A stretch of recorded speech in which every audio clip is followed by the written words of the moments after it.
The farmer opened the stable at dawn and found an exhausted horse covered in old marks. No one knew where it had come from. But when he noticed the note tied to the saddle and read the first words, his hands began to tremble.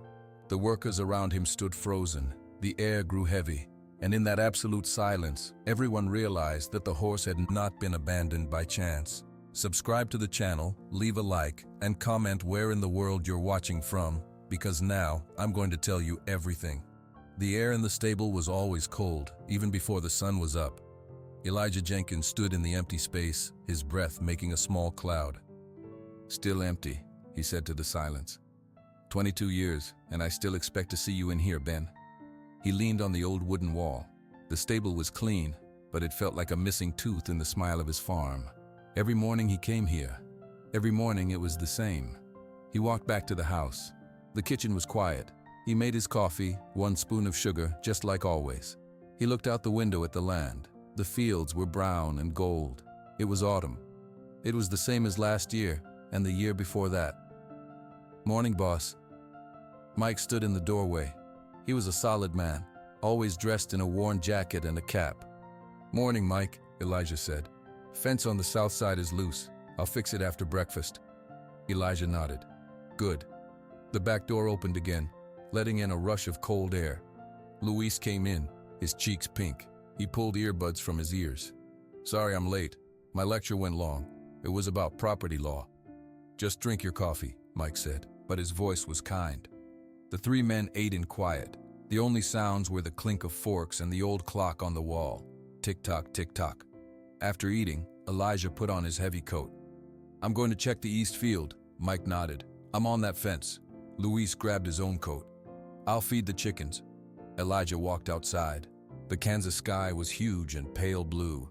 The air bit his face. He walked past the empty stable again. A habit. A punishment. He stopped. The stable door was not completely closed. He always closed it. He never left it open. It was a rule. He frowned and walked closer. He pushed the heavy door. It creaked open. There, in the middle of the clean, empty space, stood a horse. Elijah froze. His heart beat very fast. The horse was big, a deep brown color like good earth. It had a black mane and tail. It stood very still, its head low. It looked tired. On its back was an old leather saddle. Elijah did not move. He did not own a horse. No one for miles owned a horse like this. "Hello?" Elijah whispered. The horse lifted its head. Its eyes were dark and deep. It looked at Elijah. It blew air out of its nose, a soft puff of sound. Elijah stepped inside, very slow. "Where did you come from?" He looked around the stable. No one else was there. He looked at the horse's legs. They were dirty, as if it had walked a very long way. "Mike!" Elijah called, his voice stronger now. "Luis, come here." He heard the back door slam. Soon, Mike and Luis were running to the stable. They stopped next to Elijah and stared. "Whoa," Luis said. "That's a horse," Mike said, stating the obvious. "I can see that," Elijah said. "Whose horse is it?" Mike stepped forward, careful. He looked the horse over. "Not from around here. Saddle's army style. Old." "A soldier's horse?" Luis asked. "How did it get in here?" Elijah asked. He felt confused. This was his stable, his empty stable. Mike pointed. "Look, there's something on the saddle." Tied to the front of the saddle, near the horn, was a piece of paper. It was folded and held with a piece of rough string. Elijah's hands felt suddenly cold. He walked to the horse. The horse watched him, but did not move. Elijah's fingers, rough and stained from years of work, fumbled with the knot. He finally got it loose. He took the folded paper. He held it in his hand. "What does it say?" Luis asked, his voice quiet. Elijah did not answer. He opened the paper. The writing was neat. He started to read. The first words made his whole body go still. Asterisk Elijah, this is warrior. He was your brother Ben's horse. Elijah's breath caught in his throat. The world seemed to get very small and very quiet. The only thing he could see was his brother's name, Ben. He had not spoken that name out loud in many, many years. Elijah stood perfectly still, the paper trembling in his hand. The words blurred for a second. Ben's horse? Mike's voice was low and careful, like he was talking to a spooked animal. Elijah could not speak. He just nodded. His throat felt too tight. Can I read it? Luis asked softly. Elijah handed him the note. His own hands felt useless. He turned back to the horse, Warrior. The horse's dark eyes were watching him.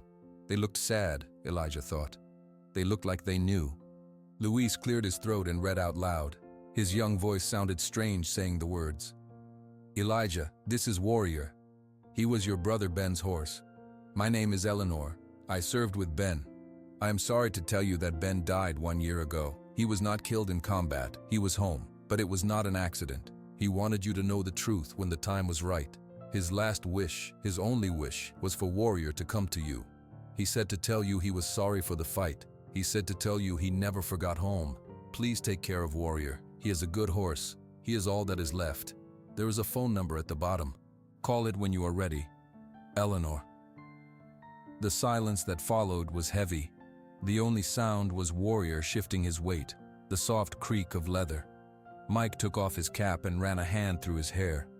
Ben's gone? For a whole year, Elijah whispered. The words hurt. A whole year, and I didn't know. He looked at the horse. And he sent you.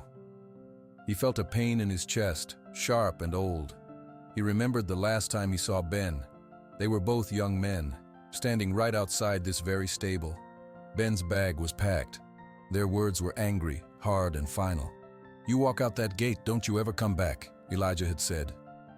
This dirt isn't my life, Elijah, Ben had replied. And he left. For 22 years. Now, this horse was here. The last wish. What do you want to do, boss? Mike asked. He put his cap back on. It was a practical question. Mike was always practical. Elijah reached out a slow hand. He let it get close to Warrior's neck. The horse did not pull away. Elijah's rough fingers touched the brown coat. It was warm.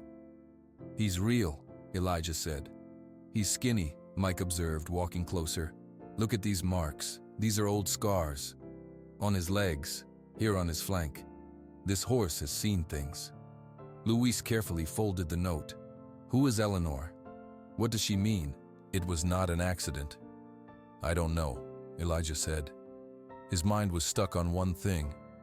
Ben is gone, and he thought of me. At the end, he thought of me. A feeling washed over him, so big it made his knees weak. It was regret. It was grief he had been putting away for 2 decades. It came out now, all at once. I shouldn't have said those things, Elijah said, more to the horse than to the men. I was his big brother. I should have listened. Warrior lowered his head and nudged Elijah's chest. It was a gentle push. A nuzzle. Elijah put his hand on the horse's face. You miss him too, don't you? The horse blinked slowly. So we keep him? Luis asked. He's not ours to not keep, Elijah said. His voice got stronger. He was sent. Ben sent him. That's a promise. I have to see it through. Mike nodded. All right then. First he needs water and food.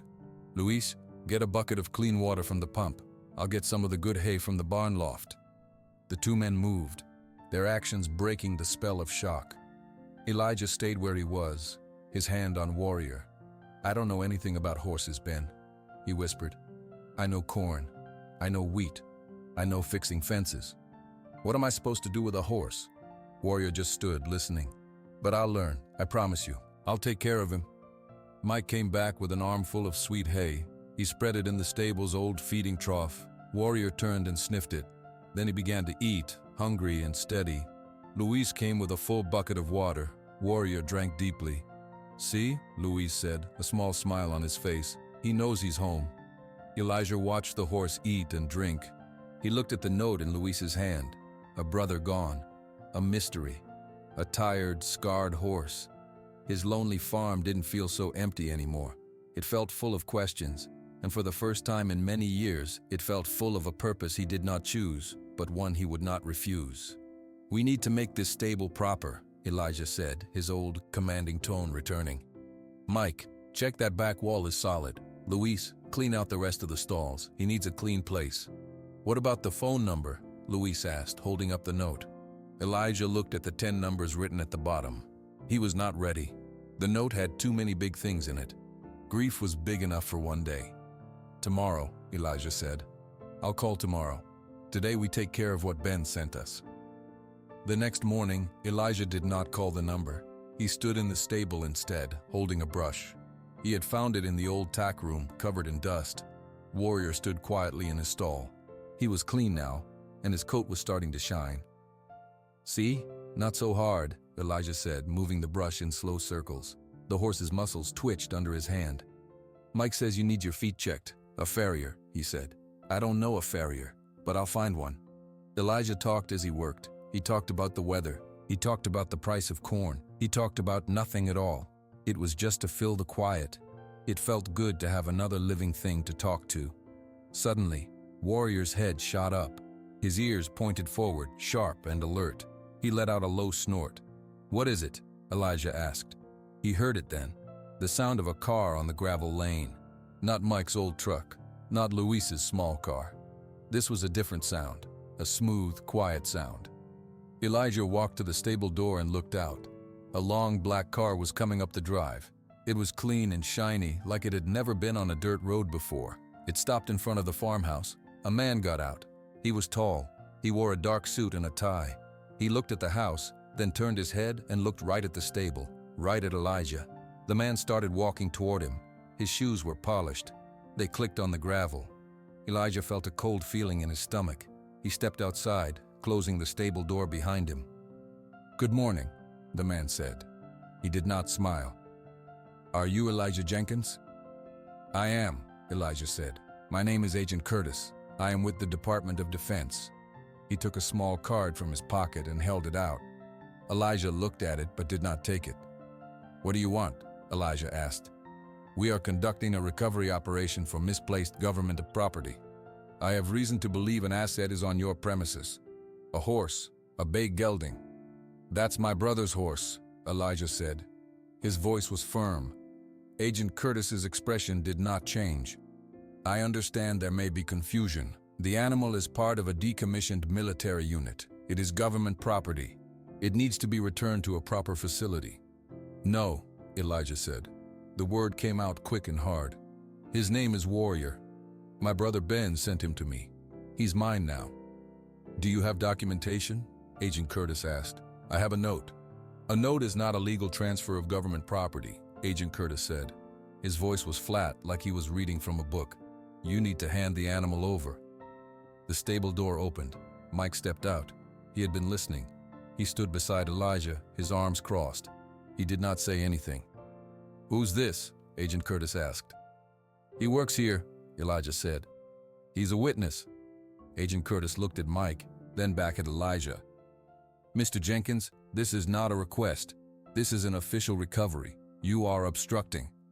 I'm not obstructing anything. I'm telling you the facts. The horse was a last wish from my dead brother. You're not taking him. Elijah's heart was beating fast, but he held the man's stare. He thought of Ben. He thought of the note. Can I see this note? Agent Curtis asked. Elijah pulled the folded paper from his shirt pocket.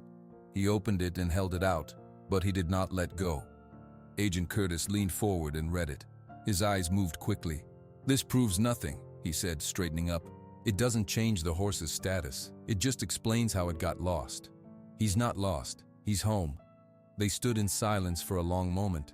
Agent Curtis looked at the stable. He looked at Mike's stony face. He looked back at Elijah. I will be back, Mr. Jenkins, with the correct paperwork and with authority. This is your chance to do the right thing the easy way. The right thing is honoring my brother, Elijah said. A thin, cold smile touched Agent Curtis's lips. It was not a friendly smile. We'll see. He turned and walked back to his black car. He got in. The engine started, almost silent. The car turned around and drove back down the lane, kicking up a little dust. Elijah watched until it was gone.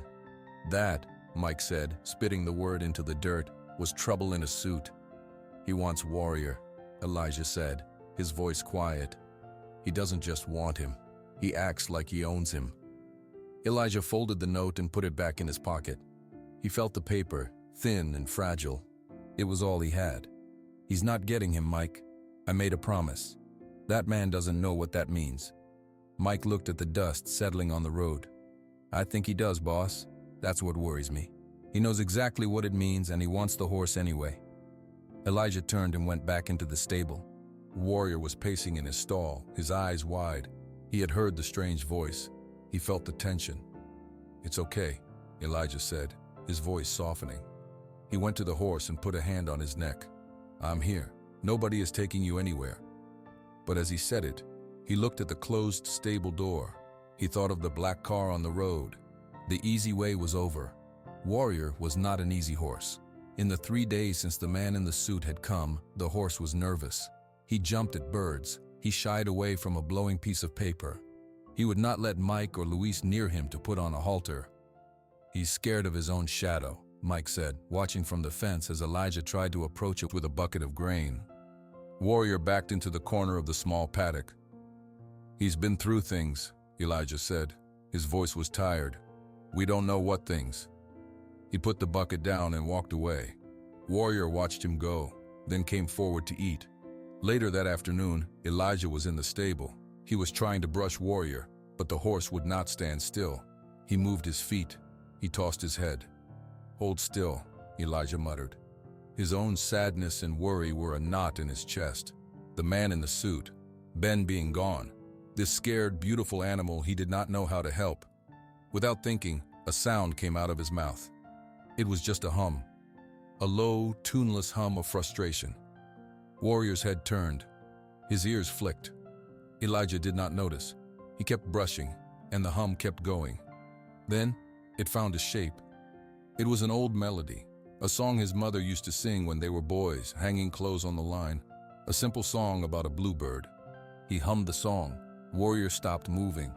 He stood perfectly still, his head lowered a little. His eyes, which were usually wide and watchful, grew soft. Elijah stopped brushing. He stopped humming. "What is it, boy?" The moment the humming stopped, Warrior tensed up again. He took a step back. Elijah looked at him. He thought for a second. Then, very softly, he began to hum the song again. The change was immediate. Warrior let out a deep sigh. His whole body relaxed. He took a step toward Elijah and nudged his arm with his nose, asking for the brush to continue. Elijah's heart thumped hard in his chest. He kept humming the old, simple tune. He started brushing again. Warrior stood like a statue, his eyes half closed. "You know this song," Elijah whispered between hums. "Ben taught you this song, our mother's song." It was a message, a key. It was Ben saying, "Asterisk, this is how you talk to him. This is how you tell him he's safe." Tears filled Elijah's eyes. He did not stop humming. He brushed the horse's coat until it shone. For the first time, he felt a connection that was not just duty. It was a thread tying him to Ben through this tired animal. The stable door opened. Luis came in holding his phone.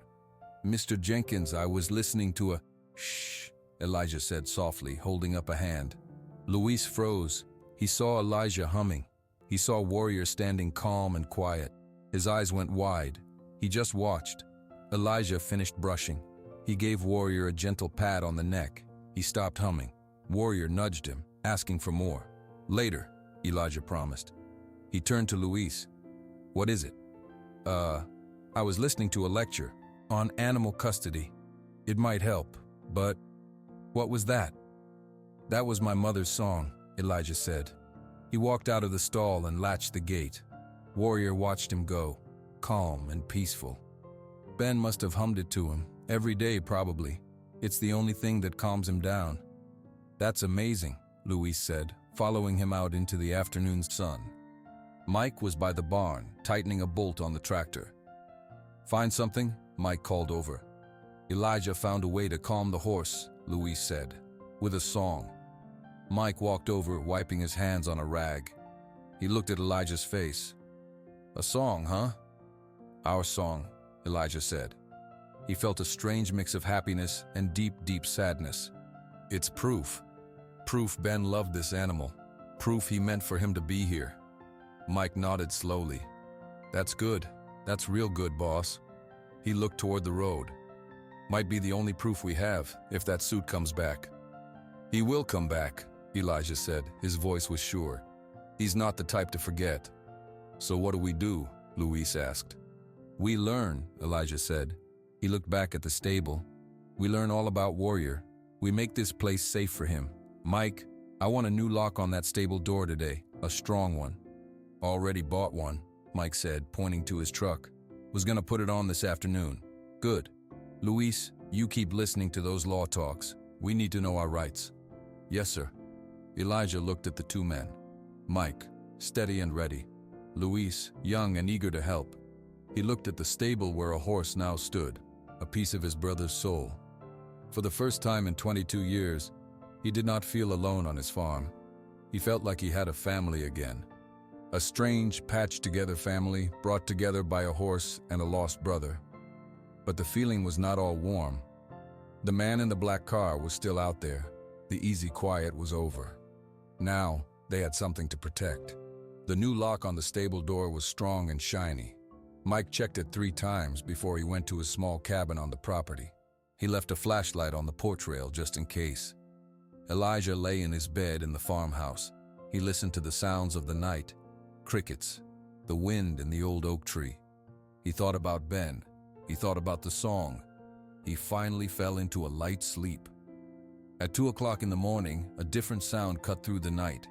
It was not an animal sound. It was the sharp asterisk click asterisk of metal on metal. Mike was awake instantly. He was a light sleeper. He sat up in the dark, listening. There it was again. A soft asterisk scratch asterisk, then a asterisk click asterisk. It was coming from the stable. Mike pulled on his boots without lacing them. He grabbed the flashlight from the porch but did not turn it on. He moved across the yard, silent in the deep dark. The moon was behind clouds. He saw a shape by the stable door. A man. He was tall, but he was not Agent Curtis. This man wore dark jeans and a dark jacket. He was working on the new lock with a small tool in his hand. Mike did not shout. He walked closer, his feet quiet on the grass. When he was 10 feet away, he spoke. "That's a good lock. You having trouble with it?" The man spun around. He had a rough face, unshaven. His eyes were wide with surprise. "Who are you?" the man growled. "I'm the guy who put the lock on," Mike said calmly. He turned on the flashlight, shining it right in the man's face. "Now who are you?" The man shielded his eyes. "None of your business. I'm here for the horse. Step aside." "Not gonna happen." Mike took a step forward. "You need to leave, now." Inside the stable, Warrior let out a loud, nervous whinny. He kicked the wall of his stall. Asterisk boom. Asterisk. The sound seemed to startle the rough man. He glanced at the stable door, then back at Mike. He dropped his tool and reached for his back pocket. Mike did not wait to see what was in it. He yelled loud and sharp. "Luis! Elijah! Intruder!" A light came on in Luis's room above the garage. Another light blinked on in the farmhouse. The rough man swore. He turned and ran, not toward the road, but into the dark fields behind the stable. Mike did not chase him. He stood his ground, watching him disappear into the night. His heart was pounding. Luis came running out of the garage apartment, pulling a hoodie over his head. Elijah came out of the farmhouse, holding an old wooden bat. "What happened?" Elijah called, his voice tight. "A man," Mike said, still staring into the darkness. "Trying to pick the lock. He wasn't the suit. This one was different, rougher." "Where is he?" Luis asked, his voice shaky. "He ran that way, into the corn. He's gone." Elijah hurried to the stable door. The lock was scratched but still held. He fumbled with the key and opened it. Warrior was pacing in his stall, his eyes white with fear. "It's okay, boy. It's okay," Elijah said, but his own hands were shaking. Mike walked in, shining his flashlight around the ground near the door. He was here for a minute. He was trying to be quiet. Luis knelt down. He dropped this.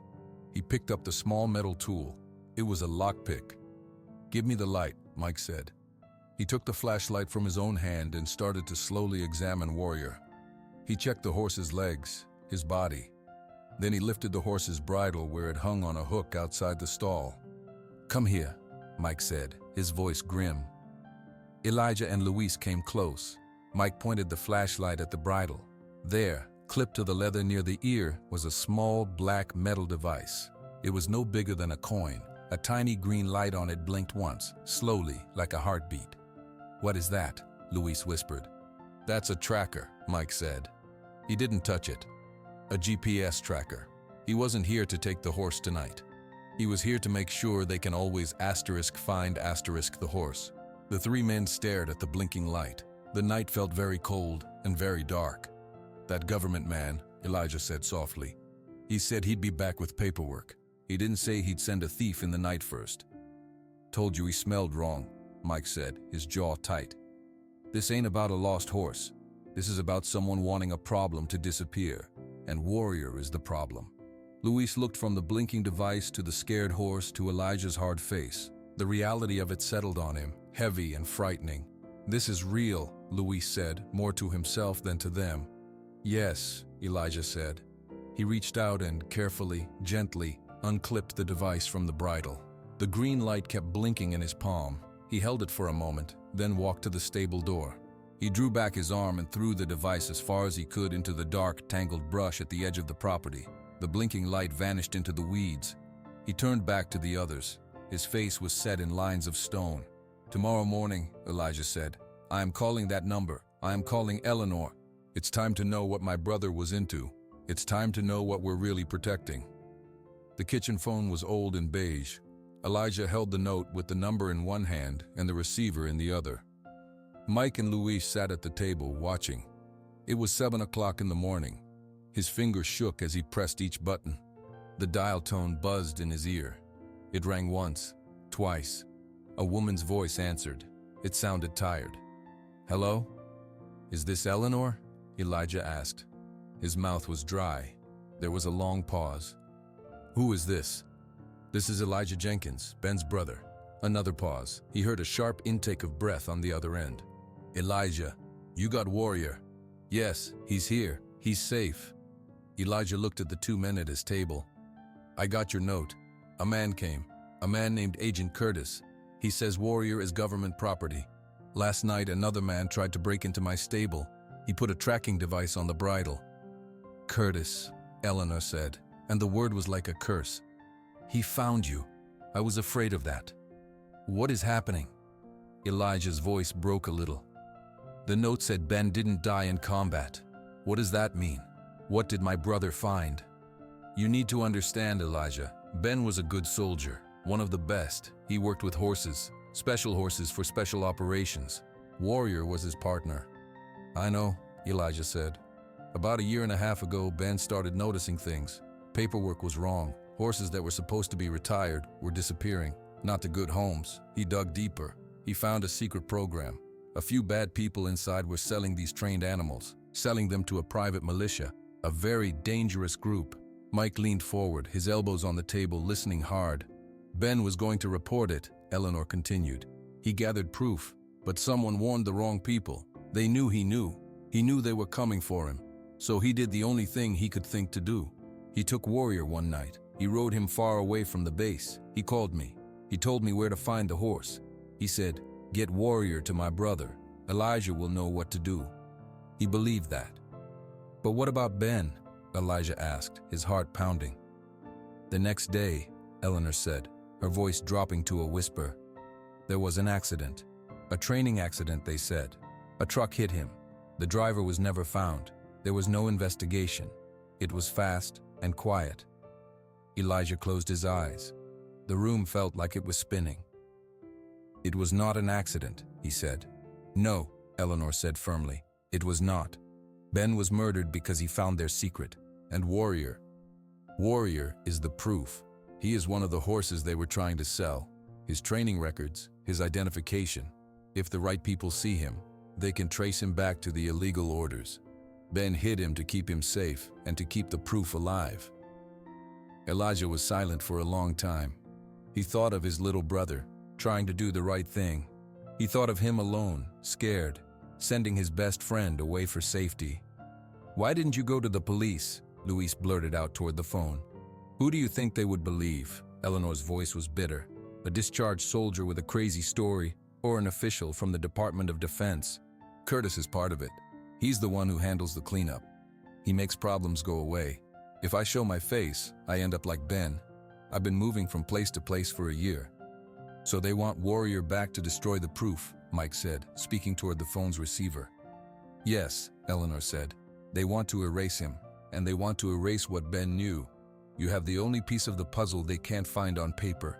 You have the living, breathing horse. Elijah opened his eyes. He looked out the window toward the stable.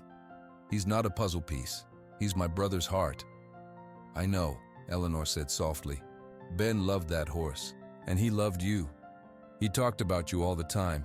He regretted your fight every single day. Tears streamed down Elijah's face now. He didn't try to wipe them away. What do I do? He asked.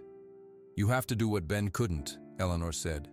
You have to keep Warrior safe, and you have to find a way to make people listen.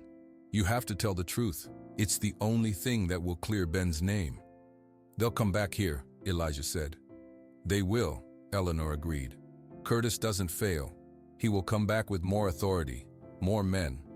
You need to be ready. Elijah nodded, even though she couldn't see him. His sadness was hardening into something else, something solid and fierce. Thank you, Eleanor, for telling me, for getting him here. Take care of him, Elijah, and be careful. The call ended with a soft click. Elijah slowly put the receiver back in its cradle. He looked at Mike and Luis. My brother was a hero, Elijah said. The words felt new and true in his mouth. They killed him for it, and now they want to kill his horse to cover it up. Mike stood up. His chair scraped on the floor. Then we don't let them. Luis stood up too. We protect Warrior, and we use him. We use him to prove everything. Elijah looked from one face to the other. These were not just hired hands anymore. They were his allies, his family. All right, Elijah said, pushing himself up from the table. Then we get to work. We have a lot to do before that man comes back. The truth settled over the farm like a heavy blanket. It was quiet for the rest of the day. Each man was alone with his thoughts. But the next morning, Elijah called a meeting in the kitchen. We know what we're up against, Elijah said, pouring coffee for everyone. A man like Curtis with government papers is coming back. We have to be ready. Mike stirred sugar into his mug. He'll come with local law, a sheriff or a deputy, to make it look right. Luis looked up from his notebook. Then we need to look righted too. We need to look like responsible citizens who are being wronged. How do we do that? Elijah asked. First, we document everything, Luis said, tapping his pen. We take pictures of Warrior. We make a copy of Eleanor's note. We write down every time someone came to the farm. Agent Curtis, the man in the night, everything. Dates, times, what they said. I can do that, Elijah said. I have a ledger in the office. Good, Luis said. Second, we need to understand Warrior's value as proof. Eleanor said his training records would show the illegal orders. We need to show he's a special horse, not just any horse. Mike nodded slowly. We need to see what he knows. Ben trained him. There must be signs. After breakfast, they went to the paddock. Warrior stood in the morning sun. Elijah walked in and stood before him. Can you show us, boy? Elijah said softly. Can you show us what Ben taught you? He didn't know the commands. He just tried simple things. He pointed to the ground. Sit, he said, feeling foolish. Warrior just looked at him.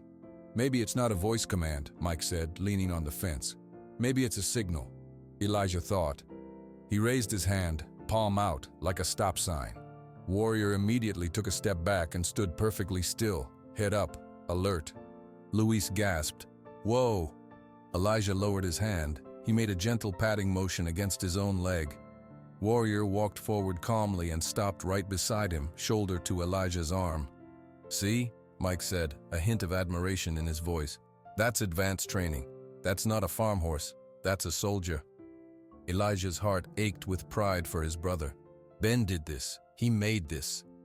And that's our proof, Luis said, his voice excited. We can film it. We can show anyone that this horse has military training. It supports Eleanor's story. For the next 2 hours, they worked. Luis used his phone to film Elijah giving Warrior simple hand signals. Step back. Come forward. Stand still. Lower your head. The horse obeyed every time. Mike worked on the farm's perimeter. He didn't say what he was doing, but Elijah saw him checking the gate hinges and the locks on all the outbuildings. He saw him park his own pickup truck near the main gate, facing out, keys in the ignition. Elijah went to his old office. He found his farming ledger. On a clean page, he began to write in his careful, blocky handwriting. Asterisk, September 27th. A horse appeared in my stable. His name is Warrior. He belonged to my brother Ben Jenkins, who is deceased. September 30th, a man named Agent Curtis came. He demanded the horse. He said it was government property. I refused. October 3rd, a strange man tried to break into the stable at night. He placed a tracking device on the bridle. We removed it. He signed his name at the bottom. It felt small, but it was something. That evening, they ate dinner together in the kitchen again. The mood was different. They were not just boss and workers. They were a team. "What's the plan when he comes?" Luis asked, pushing his plate away. "We stand our ground," Elijah said. "We show them the note. We show them the videos. We tell them we have a witness, Eleanor, who will tell the truth about Ben." "And if they have a court order?" Luis asked. "Then you look at it," Elijah said, pointing at Luis. "You're the one studying the law. You look for mistakes." Luis nodded, his face serious. "I will. I've been listening to nothing but property and civil procedure lectures for 2 days." Mike spoke up. "My job is to make sure nothing happens fast. If they try to rush, if they try to force their way in, I slow it down. I create a delay. Time is on our side if we use it to talk." Elijah looked at both of them. "I'll do the talking. I'll stand with Warrior. This is my family, my responsibility." He saw the determination in their eyes. Mike, solid as a rock. Luis, bright and ready. For the first time, he felt like they might have a chance, not to win a fight, but to tell a story, the true story of his brother. The quiet farm was no longer just a home. It was a fortress for the truth, and they were ready to defend it. 2 days later, they came. It was mid-morning. Elijah was in the stable, humming the song as he brushed Warrior. He heard the sound of 2 vehicles on the gravel. Not 1, 2. He put down the brush and walked out. A Brookfield County Sheriff's car was pulling up behind the familiar black sedan. Agent Curtis got out of his car. A young deputy got out of the patrol car. The deputy looked uncomfortable. He adjusted his hat as he walked. "Mr. Jenkins," Agent Curtis said. He held a clipboard with papers. "This is Deputy Miller. We're here to resolve this matter." Mike stepped out from behind the barn, wiping his hands on a rag. Luis came from the house, his phone already in his hand. "There's nothing to resolve," Elijah said, staying by the stable door. "The horse stays." "I have the paperwork now," Curtis said, his voice smooth. He held up the clipboard. "This is a lawful order for the repossession of military assets. You are required to surrender the animal." Deputy Miller spoke up. His voice was polite. "Mr. Jenkins, I've seen the documents. They look to be in order. It's best to comply and avoid any more trouble." "Can I see that order?" Luis asked. He stepped forward, his voice surprisingly firm. Curtis looked at him annoyed. "And you are?" "I work here. I'm also a pre-law student at Kansas State. I have a right to examine the paperwork presented on this property." Curtis hesitated, then shrugged. He handed the clipboard to Luis. "Knock yourself out. It's all perfectly legal." Luis took the clipboard. He didn't just read the top page. He flipped through all the papers. His brow was furrowed in concentration. Elijah watched him. Mike watched Curtis. The deputy watched the ground. "This says the asset is a bay gelding, military working horse. Identification number MWH742, Luis read aloud. "That's correct," Curtis said. "Where is the description?" Luis asked. "The specific markings? The microchip number? This just has a general ID number and bay gelding." "There are a lot of bay geldings." "The identification number is sufficient," Curtis said, his patience thinning. "Is it?" Luis looked up. "What if the horse on this property isn't MWH742? What if it's just a similar-looking horse? This paperwork doesn't prove this specific horse is the one you want. It's too vague. A judge would want a specific description. This has none." A flicker of surprise, then anger passed over Agent Curtis's face. He hadn't expected this from a kid on a farm. "The horse in that stable is the asset," Curtis stated firmly. "Prove it," Elijah said. His heart was pounding, but Luis's words gave him strength. "You match him to your papers. You show me his microchip. You describe his scars." Curtis's eyes went cold. He turned to the deputy. "Deputy Miller, this is a federal matter. These men are obstructing. I need you to assist me in securing the asset." The deputy looked torn. He looked at the vague papers. He looked at Elijah's stubborn face. He looked at Mike, who had not moved an inch. "Sir," the deputy said to Curtis, "if the paperwork is insufficient for positive ID, my hands are kinda tied. This is a civil property dispute. I can't just seize an animal on vague papers. While they were talking, Mike had moved. Slowly, casually, he had walked to his pickup truck parked near the main gate. He didn't get in. He just leaned against the front bumper, arms crossed. The truck now blocked the only wide exit from the farmyard. Curtis saw it. He understood the move. His jaw tightened. "This is not over," Curtis said, his voice low and dangerous. He snatched the clipboard back from Luis. "I will return with the correct documentation and with federal agents. You are making a very big mistake." "The only mistake I made was 22 years ago," Elijah said, not backing down. "I'm not making it again." Agent Curtis turned and strode back to his car. Deputy Miller gave Elijah an apologetic glance, then followed him back to the patrol car. They drove away, the black sedan leading the way. Mike's truck still blocked the gate, so they had to drive carefully around it, onto the grass. No one spoke until the cars were gone. Luis let out a huge breath. "Did I do that right?" "You did perfect, kid," Mike said, pushing off from his truck. He didn't have his ducks in a row. He thought a fancy paper would scare us. Elijah put a hand on Luis's shoulder. "You bought us time." "Not much," Mike said, looking down the empty road. "He'll be back. And next time, he won't bring a polite deputy. He'll bring people who don't care about paperwork." Elijah nodded. He looked at the stable. Warrior stood in the doorway, watching. "Then we use the time we have," Elijah said. "We get ready for the real fight." The 2 days of waiting were heavy and quiet. Elijah did not leave the farm. He slept in the stable on a pile of hay, a blanket around his shoulders. Warrior stood in his stall, a calm presence in the dark. On the third morning, the cars came back. This time, there were 3. Agent Curtis's black sedan, a Brookfield County Sheriff's SUV, and another unmarked car, gray and sleek. Mike saw them from the kitchen window. "They're here, more of them." Elijah stood up from the table. He took a deep breath. He looked at Luis. "Film everything, from inside the house first. Get the windows, then come out." Luis nodded, his face pale but set. He picked up his phone and started recording. Elijah walked outside. Mike followed him. They stood together in front of the stable door. 7 men got out of the vehicles. Agent Curtis, Deputy Miller from last time, looking even more uncomfortable. 2 more deputies, and 3 men in casual clothes who moved like soldiers, their eyes scanning everything. Curtis walked forward. He held a new, thicker stack of papers. "Mr. Jenkins, this ends now. This is a federal seizure order signed by a judge. It includes a full description of the asset. There will be no more discussion." "I have proof my brother sent him to me," Elijah said. His voice carried across the yard. "I have a witness to why he sent him. Your order doesn't change the truth." "The truth is on this paper," Curtis said coldly. He nodded to the 3 men in casual clothes. "Secure the animal." The men started walking toward the stable. Mike took 2 quick steps and got into the driver's seat of his pickup truck. The engine roared to life. He put it in gear and pulled it forward, not toward the men, but sideways. He stopped, blocking the stable doors completely. The truck's grill was a wall of metal. The advancing men stopped. "Move the vehicle," Curtis commanded. "Can't," Mike called out the window. "It's broken down. Happens all the time." One of the other deputies, an older man, stepped forward. "Sir, we can't have this. This is obstruction of justice." "Where is the justice?" Elijah asked, his voice rising. "Where was the justice for my brother, Ben Jenkins? He was killed for trying to stop a crime. This horse is the proof. You are helping the men who killed him." Deputy Miller looked startled. "What are you talking about?" "He's talking nonsense," Curtis snapped.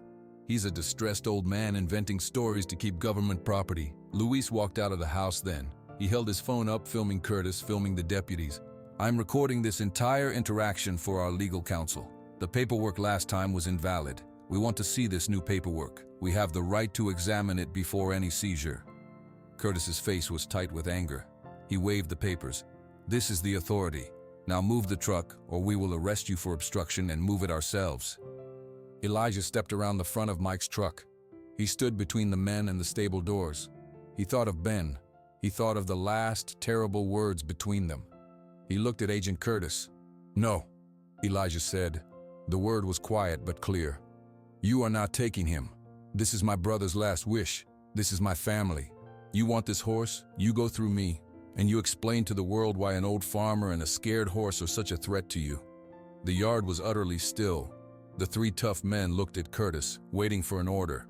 The deputies hesitated, unsure.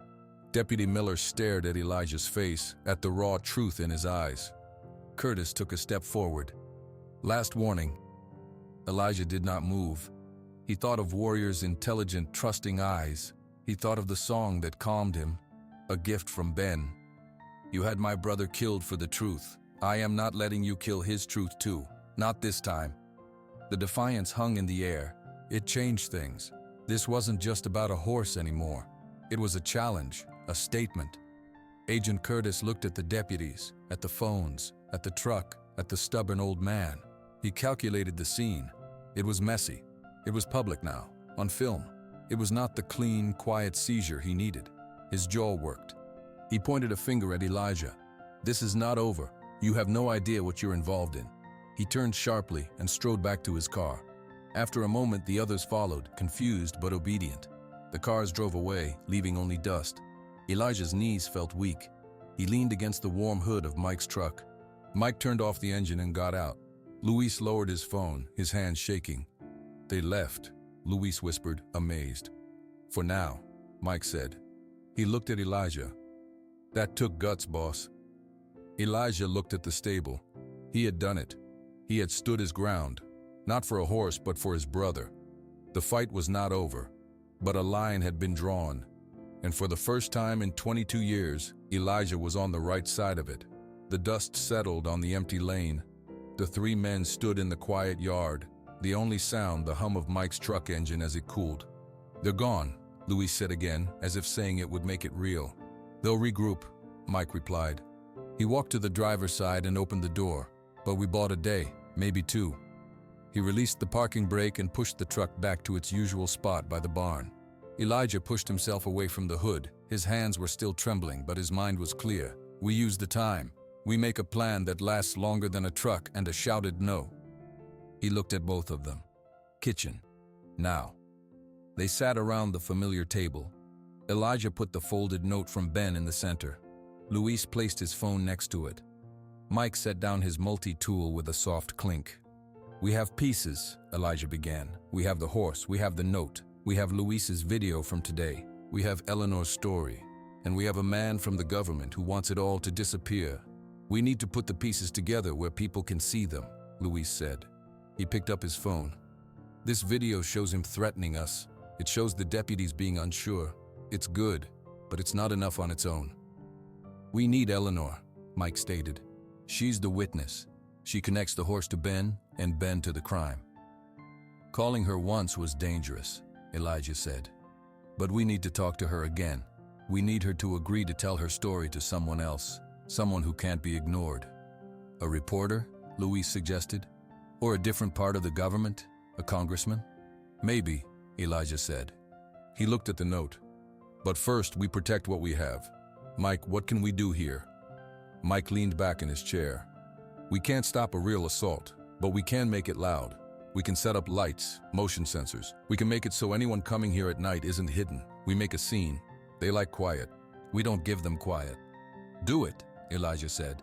Use whatever you need from the barn. And I'll organize the evidence, Luis said, his voice growing more confident. I'll make copies of the video. I'll write out a timeline with everything. Ben's death, Warrior arriving, Curtis, the tracker, everything. I'll make it so simple anyone can understand. Elijah nodded. He felt a surge of gratitude for these two men. And I'll take care of Warrior. I'll keep him calm and ready. And I'll be the one to talk when people come. It's my farm, my brother, my story to tell. For a moment, they just sat there. The weight of the fight was still there. But it felt different now. It wasn't a weight on one man's shoulders. It was shared. What if they come back with a proper warrant? Luis asked quietly. A correct one? Then we follow the law, Elijah said. We show them our evidence. We demand they listen. We call every news station in Kansas while they're standing in the yard. We make it so public that making us, and the horse, disappear becomes impossible. Mike gave a slow, grim smile. A public stand. I like it. They spent the rest of the day working. Mike strung bright work lights around the stable and the house, connecting them to a switch inside. Luis typed on his laptop at the kitchen table, his face lit by the screen. Elijah stayed with Warrior, humming the song, brushing him, and talking to him softly. That evening they ate dinner together. The atmosphere was not relaxed, but it was united. "You know," Luis said, pushing his plate away, "my mom asked me if I was looking for another job. She's worried with all this trouble." "What did you tell her?" Elijah asked. "I told her I'm doing important work, more important than I ever thought I'd do." He looked at Elijah. "This is my home too now, for as long as you need me." Mike grunted in agreement. "Been here 10 years. It's the steadiest place I've ever had. Ain't leaving because of some suit with bad paperwork." Elijah looked at them, these two men who had chosen to stand with him. He thought of the lonely breakfasts, the silent evenings that had filled his life for so long. "This farm was just dirt and memory," Elijah said, his voice thick. "Now it's something to fight for. Ben sent me a family, didn't he? In his own way." Outside, the Kansas sky turned dark. The new lights around the stable glowed, pushing back the night. Inside that stable, a horse stood safe. In the house, 3 men made plans. The quiet farm was no longer lonely. It was a fortress, it was a home, and they were ready for whatever came next.